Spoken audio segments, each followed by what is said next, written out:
नमस्कार दोस्तों, इस वीडियो कार्यक्रम में आपका हार्दिक स्वागत अभिनंदन। दोस्तों, इस समय जो देश की सबसे जो हालत है इस समय दोस्तों, मैं आपको बताना चाहता हूं दोस्तों कि आज से ये बहुजन समाज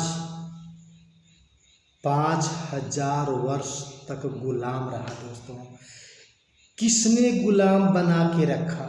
जो यहाँ के मूल निवासी थे और 85% लोगों को, जिसके पास कोई आरक्षण की व्यवस्था नहीं थी, फिर भी 50 यानी लगभग 5000 वर्ष तक इंसान को जानवर बना के रखा। दोस्तों, वे कौन लोग थे? जो इसी भारत में रहने वालों को भारत में ही गुलाम बना के रखा। दोस्तों, आप ज़रूर विचार करिएगा, कमेंट में बताइए वो कौन लोग थे जो इंसान को जानवर बना के सताए, यहाँ तक कि गले में हाड़ी बना गया और कमर में झाड़ू बना गया। दोस्तों, इतनी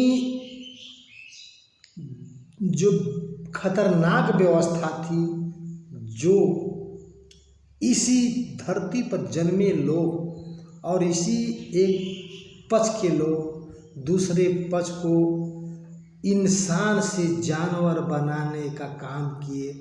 पानी तक पीने का अधिकार नहीं दिए, घर बनाने का अधिकार नहीं दिए, पढ़ने लिखने का अधिकार नहीं दिए, सारी व्यवस्थाओं से वंचित रखा। आखिर हैं वो लोग कौन? क्या आप नहीं जानते हैं? जानते हैं, वही कुछ लोग हैं जो मनोवादी विचारधारा के लोग हैं, जो इंसान को 5000 वर्ष तक गुलामी के जंजीरों को बेड़ियों में रखा, समाज को तितिर बितिर करने का काम किया। इतनी दुर्दशा करके ये लोगों ने रखा। आखिर ये लोग कौन हैं? दोस्तों, आपको जानना चाहिए। आरक्षण की व्यवस्था नहीं थी उस समय, फिर भी गुलाम बना के लोगों को रखा गया। कपड़े तक पहनने का अधिकार नहीं दिया गया। लोग वे कौन लोग थे? आप विचार करिए, कौन लोग थे? और जब इस धरती पर जन्मे परम पूजनीय बाबा साहब भीमराव अम्बेडकर ने इस दशा को देखा, पढ़ा लिखा और सोचा कि इस पढ़ाई लिखाई के ही माध्यम से इसको बदला जा सकता है। जब सबको समानता का अधिकार दिया जाएगा तभी हमारा समाज सुधर सकता है। इसके लिए उन्होंने बहुत बड़ा काम किया। इस देश के लिए, इस भारतवर्ष के लिए जो उन्होंने परेशान किया, जो बाबा साहब को पानी नहीं पीने देते थे, पढ़ने स्कूल में नहीं दिया, तमाम परेशानी झेलते हुए बाबा साहब ने दुनिया की पढ़ाई पढ़ के सिंबल ऑफ नॉलेज बन करके लौटे और इस भारत के लिए इतना सुंदर, यानी कहा जाता है कि विश्व का सबसे बड़ा सुंदर संविधान है तो भारत का है, नहीं इंडिया का है। दोस्तों, फिर भी अनपढ़ लोग जिसके पास कोई डिग्रियां नहीं, जबकि बाबा साहब को सिंबल नॉलेज ऐसे नहीं मिला था। दोस्तों, जिनके पास 32 डिग्रियां, 9 भाषाओं का ज्ञान था, तब जाके सिंबल ऑफ नॉलेज यूनिवर्सिटी, विश्व की सबसे बड़ी यूनिवर्सिटी जो है, दी थी। दोस्तों, और आज अनपढ़ लोग जिसके पास कोई डिग्रियां नहीं है, वो बाबा साहब को संविधान को संशोधन करते हैं और बाबा साहब संविधान को बदलने की बात करते हैं। ये सपने देखना वो भूल जाए, कभी ऐसा नहीं हो सकता।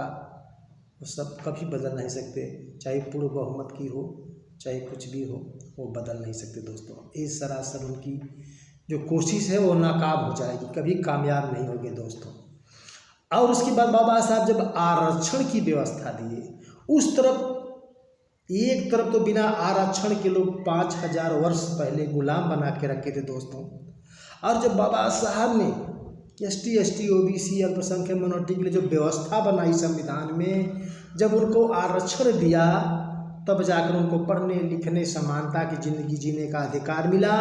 तो आखिर जलन किसको है? वही लोग, वो कौन लोग हैं जिसको आरक्षण से दिक्कत है? वही लोग आरक्षण नहीं था तो सताए गरीबों को, और जब गरीबों को आरक्षण मिला तो वही लोगों को पेट क्यों पिला रहा है? आखिर तकलीफ किसको है?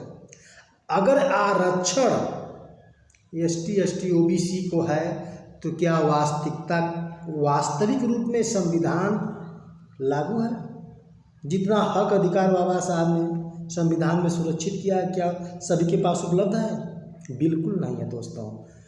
और 90% वाले पीछे हैं और जो है 3% वाले यानी 10% मिला के 15-85 समझिए। ऐसे 15 और 85 लोग के ऊपर 15 लोग हर अधिकार में कब्जा है, नौकरी में, चाकरी में, धन पूंजी संपत्ति में, सारे हक तो उन्होंने लिया है। तो संविधान पूर्ण रूप से लागू ही कहाँ हुआ है?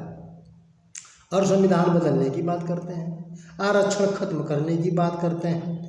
उतना आप दे दीजिए, आरक्षण में जितने बाबा साहब दिए हैं उतना आरक्षण आप दे दीजिए, पूर्ण रूप से भारत वासियों को दे दीजिए, संविधान बदल दीजिए। उधर आप बदलेंगे भी नहीं और 90% कब्जा उन्हीं 15 ही वालों को है और दोष लगाते हैं आरक्षण पर। दोष आरक्षण पर लगाते हैं और कब्जा जो है 90% उन्हीं का है। शर्म नहीं लगती है? ऐसे लोग कहते हैं। पहले 85% वालों जितना आरक्षण संविधान में, उतना सुख सुविधा आप हर चीज़ों में दे दीजिए, बदल दीजिए संविधान।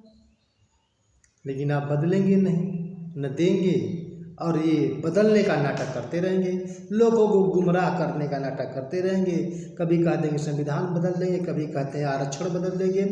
तो आरक्षण खत्म करने के लिए तकलीफ उन्हीं लोगों को है। किसको? 15% वालों को, यानी मनु के औलादों का ही इतना है। वही लोग विरोध करते हैं। आखिर क्यों विरोध करते हैं? विरोध नहीं करना चाहिए। तो अपना हक अधिकार दिलवा दीजिए। हक अधिकार भी नहीं दिलवाएंगे, ऊपर से जो है आरक्षण को ख़त्म करने की बात करेंगे। तो ये वही लोग हैं जो विश्वासघात करते आए हैं और विश्वासघात करते हैं। फिर भी आप नहीं समझ पाते हैं, नहीं सोच पाते हैं। कभी किसी के जो है बहकाव में आप लोभन में 15 लाख का वादा में, कभी संविधान बचाओ का नारा में, कभी 8 साढ़े 8 हज़ार, कभी 5 किलो में, ऐसे ही आप सब बहुजन भाइयों जो है गुलाम बनाने की ये हमेशा से खटयंत्र चली जा रही है। लेकिन आप कब एक होंगे? संविधान पूर्ण रूप से कब लागू करेंगे? कब होगा? जब तक आपका शासन सत्ता नहीं आएगा, पूरी बहुजन का शासन सत्ता नहीं आएगा, तब तक आपका राज वापस बिल्कुल नहीं आ सकती दोस्तों। ये मेरा व्यक्तिगत विचार है दोस्तों, आप इस पर विचार करिएगा। क्या वापस जो कांशीराम साहब ने सपना देखा था कि हमारा बहुजन समाज यानी 85% जिस दिन लोग एक हो जाएंगे उस दिन जो है शासन सत्ता आ जाएगी। और इस बार 4 बार जो है BSP की सत्ता शासन आई है जब बहुजन एक थे दोस्तों। अब तो बहुजनों को जो है बांट दिया गया, लोग बांट रहे हैं। कोई उधर पार्टी बना करके, कोई दलित PDA बना करके, तो MDA बना करके, इस तरीके सबको तोड़ने का काम किया जा रहा है। तो शासन सत्ता कैसे आ जाएगी? ऐसे नहीं आ सकती दोस्तों। मेरी बात पर विचार करिए। अगर आप दोस्तों मेरे चैनल पर नए हैं जरूर सब्सक्राइब करिए और मेरे अपने दोस्तों मित्रों को जरूर मेरी बात को शेयर करिए दोस्तों। जय संविधान, जय विज्ञान।